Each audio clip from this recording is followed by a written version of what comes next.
Good afternoon.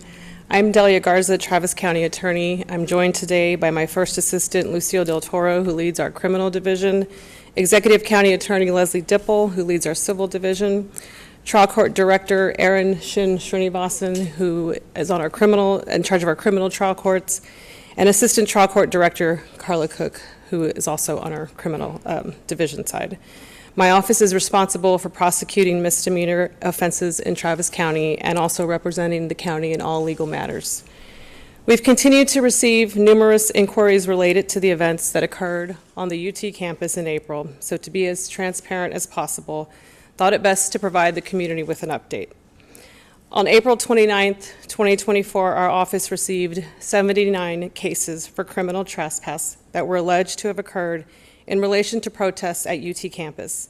At that time, I voiced my concerns for the large volume of arrests on the low-level nonviolent charge of criminal trespass. I announced that all charges met the initial test of probable cause, which is the legal standard needed to justify placing someone in jail, and that my office had accepted all the charges for review. The individuals arrested went before a judge and were later released on bond, as is the usual process for individuals arrested on low-level nonviolent offenses. Because integrity and due diligence is paramount to maintain trust in the criminal justice system, it is incumbent on my office to thoroughly review each individual case that is presented to my office to determine the proper way to proceed and decide how justice would best be served. And that is exactly what we do in every case, and it's what we did in these cases. While police officers are held to the legal standard of probable cause in their work, as prosecutors, we are held to the highest standard in the legal system, which is beyond a reasonable doubt. We have an ethical obligation to determine whether we have sufficient evidence to seek and obtain a conviction by a jury of one's peers. We also have the responsibility to determine if pursuing any case is in the interest of justice, in the interest of public safety, and aligns with the values of this community, the community that elected me to this position. And as any government agency, we must weigh and determine the best use of our limited resources as we manage a caseload of approximately 28,000 misdemeanor cases. This is how the system is supposed to work. This is the discretion that I've been given. We had a team of prosecutors who spent approximately 90 hours evaluating these cases. We reviewed the evidence and the law and considered many factors, including the legitimate concerns, whether there were violations of constitutionally protected rights of free speech. After examining and weighing all the evidence presented, we have determined that we cannot meet our legal burden to prove these 79 criminal trespass cases beyond a reasonable doubt, and they will be dismissed. I want to emphasize that these cases only involve individuals charged with criminal trespasses on April 29th on the South Lawn at the UT campus. These do not involve any other offenses, and those remain pending in our office, so I cannot comment on those cases. I want to acknowledge the work of law enforcement officers who responded to these protests. They were directed by the governor and the university officials, and they followed that direction. As a former Austin firefighter and someone with family who are active duty police officers, people that I love and care about do this work, I have seen the difficult work they do every day when they are called to action. While I may not always agree with law enforcement tactics, they are important partners who we work with daily to ensure the safety of this community. Just as they make discretionary decisions every day on whether to make an arrest or not, we make discretionary decisions every day on whether to proceed with prosecution. This is how the system is supposed to work. Our decision today is based on the circumstances and evidence and our determination that we cannot meet our legal burden, and that should in no way diminish the work they do on the street and the sacrifices they and their families make for all of us. As we head into 4th of July celebrations and think about the many sacrifices many have made in our community to safeguard this community and to defend our democracy, I hope that our community reflects on the direction we seem to be going in as a state. The decisions that were made in response to these protests continues to show, as I've said before, the severe lack of leadership we expect from our elected leaders as they continue to prioritize extreme government overreach over actual public safety. Lastly, I want to thank the prosecutors who reviewed these cases, a team of prosecutors. Our prosecutors have a caseload of hundreds of cases.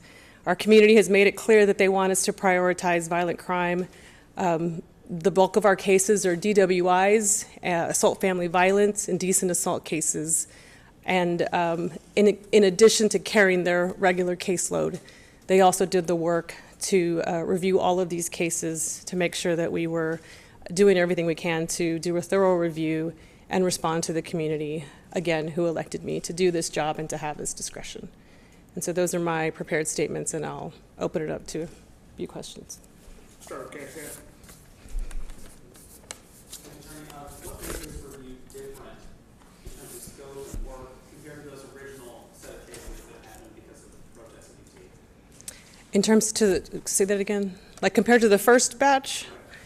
Well, the first batch we determined didn't have probable cause, and as I mentioned, that's the first initial legal test that police officers have to meet in order to book someone into jail. And so we started to review those cases, and when the argument was made that there was a concern for probable cause, because these are standards that we have an ethical obligation to meet. If you are taking someone's liberty away, you have to make sure that you are doing it in a constitutional correct way. So those were kind of different than these. This last, I'll just call it batch, these 79, did meet the initial test of probable cause. And so that requires our prosecutors to review any evidence submitted, including probable cause affidavits, offense reports. I'll add there were hundreds of pages of offense reports, as well as body cam footage, to determine if we can meet our legal burden. And so it's a more lengthy review. Right here. Ms. Garza, was there any added pressure on your office from outside forces, including the governor's office, to prosecute these cases a certain way? I mean, I'll say they never reached out to my office, I'll say that. And again, I want to emphasize, you know, the overreach that I think a lot of us are feeling in Texas, and wanting to just make sure that we were doing our job as prosecutors to review these. I didn't feel any pressure. We handled these cases like we handle all other cases. If we feel like they meet the initial test of probable cause, we're going to review those cases, and do the right thing and make sure we are, you know, weighing all these different factors, our resources. Can we meet this burden? Do we have the evidence? And so I didn't feel any pressure, any more pressure than any other case that we have to review. Can you talk a little bit about if these dismissal of charges is specifically for criminal trespassing, or if there are other charges that are being dropped along with this batch of charges? These are purely all criminal trespass cases. There are some other cases that remain under review, and we are still making decisions on how to proceed with those cases. This may fall under those cases that remain under review, but a Fox 7 photographer was arrested during that time, and I wanted to know if he's within those that are getting dismissed as well. That's another case that still remains under review.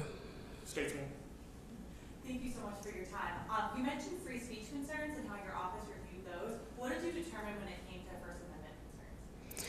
Well, I think the things we have to weigh when we're factoring these is any arguments defense counsel will make, and also what will a jury of one's peers be weighing. And so those are the factors that we think about. How is this going to be viewed in light of the fact that these students were on a college campus protesting? And so I mean, I wouldn't say we did an in-depth legal analysis of constitutional free speech. It's just one of the factors we weigh in determining, can we prove this with beyond a reasonable doubt. Last question, Katie. You mentioned your obvious respect for law enforcement, but of course maybe not so much alignment with some of the tactics. Now you've got two batches of these cases, like you said, all being dismissed, which obviously takes up resources. So is there a bigger conversation with law enforcement now, so we don't keep going down this route of resources being spent just for dismissals to happen? Well, you know, police officers and law enforcement not agreeing with prosecutors is not new to the criminal justice system. It's not new to my administration. It's, it's always been a little bit of a rub, but that's the way the system is set up. It's intentionally set up to have these checks and balances, and intentionally set up to have somebody who is elected to office to make these decisions. And so I don't think we will ever solve the concerns of law enforcement. I just wanted to emphasize that I understand the frustration that they feel, and again, they were acting at the direction of the governor and university leadership. They did what they were told to do. I voiced my concerns about that then. When you're asking folks to go in and into potentially what can evolve into a dangerous situation. I wish leaders, our state leadership and even the university leadership had thought of I feel like there could have been another solution to allow these students to voice what they felt like they needed to voice. The freedom of speech, the foundation of it was so that government did not interfere, was so that government doesn't stop speech that it doesn't agree with. It's not just speech we agree with, it's speech that we don't agree with. That's exactly why it's there. And so like I said, I have family members that are law enforcement. I understand their frustration. Christmases and Thanksgivings are interesting sometimes, but we agree to disagree sometimes, and I think the community, any decision I make aligns with the community that elected me.